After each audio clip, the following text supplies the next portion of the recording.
then don't call America as a superpower. Then Pakistan is a superpower. اور پھر جب ایک انٹرویو میں یہ کہا گیا کہ جناب کیوں افغانستان میں ہم لوگ 20 سال سے رگڑا کھا رہے ہیں اور ہمیں جو ہے وہ ڈنڈے پڑ رہے ہیں ہر جگہ سے, یہ کون ہے اس کے پیچھے؟ تو اس نے جواب دیا there is only one word. The answer would be only in one word, and that is Pakistan. Why are we not winning in Afghanistan? One word, Pakistan. کہ ہم نے مفرور اور بھکاریوں اور لچے لفنگوں اور ہارے ہوئے لوگوں کو اور بھگوڑوں کو خیرات کے طور پہ ایک دن ٹھہرا دیا کہ کل کو یہ اپنے بچوں کو پڑھائیں گے کہ جب ہمیں ہر طرف سے ٹھڈے پڑ رہے تھے, ہر طرف سے لان تان ہو رہی تھی اور رہنے کی کوئی جگہ نہیں تھی, تو ہم اس ملک میں جا کے رہے جس کو ہم دھمکیاں دیا کرتے تھے کہ ہم تمہیں پتھر کے دور میں بھیج دیں گے.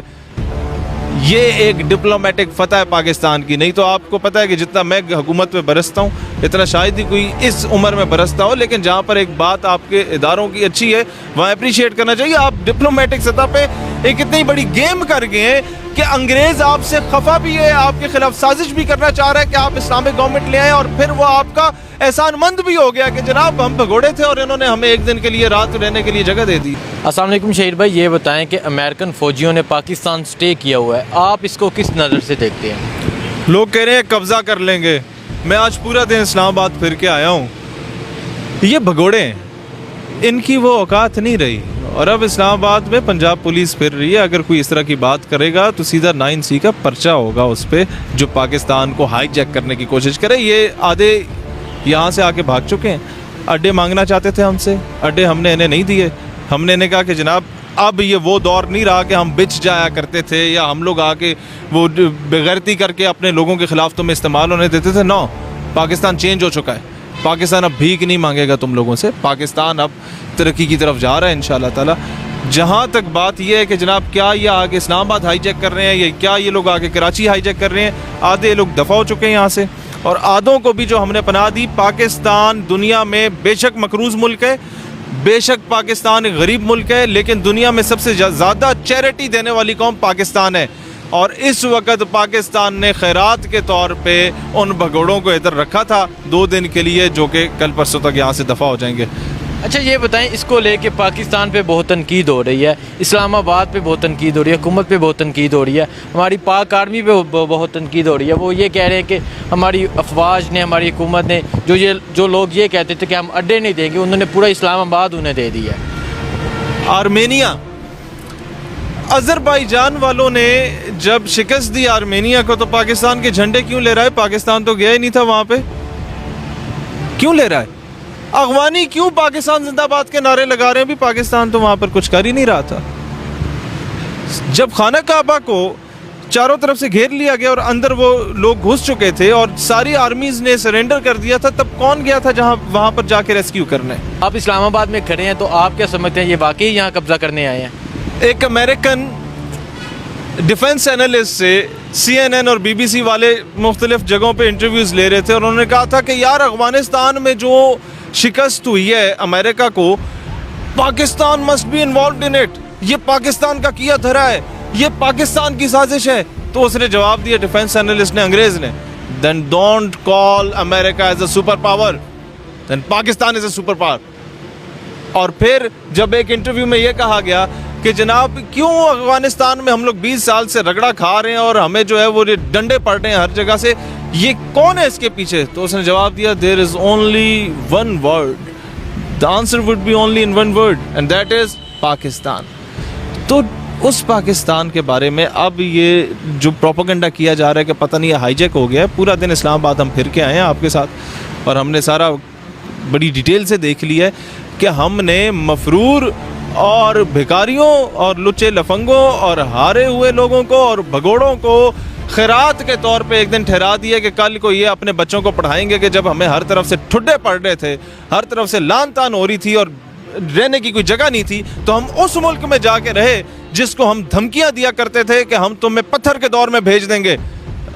یہ ایک ڈپلومیٹک فتح ہے پاکستان کی. نہیں تو آپ کو پتہ ہے کہ جتنا میں حکومت پہ برستا ہوں اتنا شاید ہی کوئی اس عمر میں برستا ہو, لیکن جہاں پر ایک بات آپ کے اداروں کی اچھی ہے وہاں اپریشیٹ کرنا چاہیے. آپ ڈپلومیٹک سطح پہ ایک اتنی بڑی گیم کر گئے ہیں کہ انگریز آپ سے خفا بھی ہے, آپ کے خلاف سازش بھی کرنا چاہ رہا ہے کہ آپ اسلامک گورنمنٹ لے آئیں, اور پھر وہ آپ کا احسان مند بھی ہو گیا کہ جناب ہم بھگوڑے تھے اور انہوں نے ہمیں ایک دن کے لیے رات رہنے کے لیے جگہ دے دی ہے. اچھا یہ بتائیں, افغانستان سے امریکن آخری فوجی بھی واپس چلا گیا, واپس چلا گیا, سر جھکا کے واپس چلا گیا, تو کیا کہتے ہیں طالبان کے بارے میں, کیا کہتے ہیں جو انہوں نے حکومت بنائی اس کے بارے میں کیا کہتے ہیں, اور جو فوجی وہاں سے سارے چلے گئے اس کے بارے میں کیا کہتے ہیں؟ پھٹے پرانے کپڑے, پھٹے ہوئے چپل اور مٹی سے بھری ہوئی دستار پہننے والے دنیا کی سو کالڈ سپر پاور کو شکست دے چکے ہیں. میں نے ایک چیز آج اینالائز کی ہے کہ you can defeat a man, you can put him into the jail, you can call him a terrorist, you can call him an extremist, you can defeat a man, you can defeat a nation, you can defeat an atomic power, you can defeat a so-called superpower, but you cannot defeat an ideology. And this is what I believe in, کہ نظریے کو کبھی شکست نہیں دی جا سکتی ہے, ایٹمی قوت کو شکست دی جا سکتی ہے, صوبوں کو تقسیم کیا جا سکتا ہے, قوموں کو نیست و نابود کیا جا سکتا ہے, لوگوں کو جیلوں میں ڈالا جا سکتا ہے. ملا عبد الغنی کو اٹھا کے کراچی کی سڑکوں پہ داڑھی سے گھسیٹ کے امریکہ کے حوالے کیا جا سکتا ہے, لیکن پھر وہی ملا عبد الغنی ہے جس کے داڑھی کے نیچے ہاتھ رکھ کے اور گٹوں میں بیٹھ کے امریکہ منتیں کرتا ہے کہ جناب ہم سے مذاکرات کر دو, ہماری یہاں پہ ماں مر چکی ہے افغانستان میں, ہمیں واپسی کے جانے کا کوئی رستہ دے دو. تو نظریہ وہ چیز ہے جو اسلام کی بنیاد پہ جس سے کبھی بھی شکست نہیں دی جا سکتی. اور جو لوگ یہ کہہ رہے ہیں کہ طالبان پتہ نہیں گورنمنٹ رن کر بھی پائیں گے نہیں کر پائیں گے, یہ ٹیکنیکلٹیز کو کیسے سمجھیں گے. محرم کے مہینے میں یہ ہوا جب انگریزوں کا انخلا ہوا, انہوں نے یہ سوچا کہ طالبان آتے ہی کوئی سنی شیعہ فساد والا کارڈ یہ کھیلنا چاہتے تھے. آن دا ویری نیکسٹ ڈے 9-10 محرم کو طالبانوں نے تمام جو مجلسیں تھیں اور جو جلوس تھے ان کو سیکیورٹی دی, اور انڈیا کے اور امریکہ کے نیریٹو کو وہیں شکست ہو گئی. یہ ٹیکنیکل پوائنٹ. عورتیں بچیاں اگلے دن سکولز گئیں, یہ technical point. 2 female anchor person ابھی بھی افغانستان کے میڈیا پہ خبریں دے رہی ہیں, یہ ٹیکنیکل پوائنٹ. ہندوؤں, سکھوں اور عیسائیوں کو وہاں پر بٹھایا گیا اور ان کے پاس گئے یہ لوگ ان کے گردواروں میں, انہیں کہا آپ نے افغانستان نہیں چھوڑنا, آپ کو ہم سیکیورٹی دیں گے. 5-6 میرا جسم میری مرضی ٹائپ کی آنٹیاں جو یہاں نہیں نکلتی وہ ماروی سر میں ٹائپ کی, وہ افغانستان میں نکل آئیں. انہوں نے کہا ہمیں رائٹس نہیں مل رہے. طالبانوں نے 10-12 طالبان ان کے ارد گرد بندوقیں لے کے کھڑے ہو گئے کہ ہم تمہیں سیکیورٹی دیں گے, تمہارا حق ہے احتجاج کرنا. انگریز کو موقع ہی نہیں مل رہا پروپیگنڈا کرنے کا, یہ ٹیکنیکل پوائنٹ. اور پھر بورس جانسن نے کہا برطانیہ میں کہ جناب برطانیہ اپنا سفارت خانہ نہیں کھولے گا, ہم اسے ایکسیپٹ نہیں کریں گے اسلامک گورنمنٹ کو. On the very next moment Russia نے اور چائنا نے یہ بیان دے دیا, اسے تھپڑ مار دیا کہ جناب ہم اپنے سفارت خانے افغانستان میں بند نہیں کریں گے, ہم اپنے سفارتی تعلقات لے کے چلیں گے. پھر ٹیکنیکل پوائنٹ, جس ایران اور افغانستان کو آپس میں لڑوانے کی کوشش کی جا رہی تھی فرقہ واریت کی بنیاد پہ, سب سے پہلے جن ملکوں نے ایکسیپٹ کیا ان میں ایران کا شمار بھی ہوتا ہے, اور وہ بیک اینڈ پہ انہیں سپورٹ بھی کرتے رہے تھے. انڈیا نے کوشش کی پاکستان کو ایران اور افغانستان کے تھرو ڈی سٹیبلائز کرنے کی, وہاں پر گھس کے انہوں نے 2 جگہوں سے کوشش کی. ہم ان کو 3 جگہوں سے جا کے مار کے آئیں گے, 2 جگہوں سے تو ہم مار چکے ہیں, اور تیسری جگہ میں آپ کو بتا دوں, پہلے انہوں نے سندھو دیش کی کوشش کی, سندھیوں نے انہیں لات مار کے واپس بھیجا.